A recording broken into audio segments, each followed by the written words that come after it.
اچھا، تو وہ جو نقشہ ہے وہ یہ ہے، یہ ابو زنیمہ آپ کو ایک جگہ نظر آ رہی ہے یہاں پر، اس کے ادھر نارتھ ویسٹ میں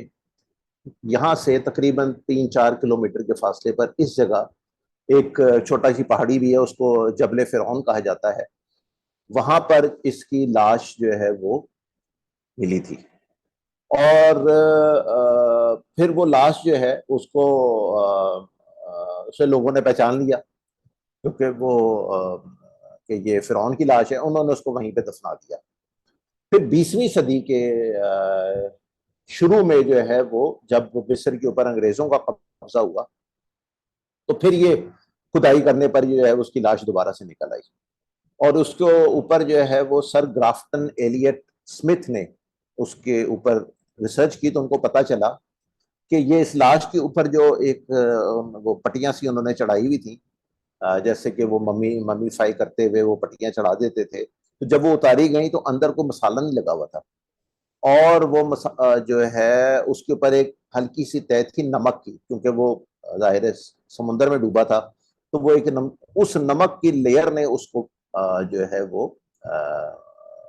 محفوظ کر لیا تھا۔ تو اللہ تعالیٰ نے یہاں فرمایا ہے کہ میں تمہاری لاش کو محفوظ کر لوں گا اور پھر آخری زمانے میں دوسرے والوں کے لیے عبرت کی نشانی بناؤں گا۔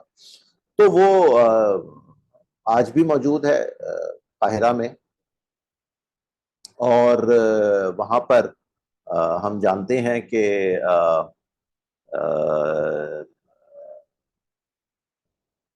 بہت سارے لوگ آتے ہیں اور اس کو دیکھتے ہیں۔ پھر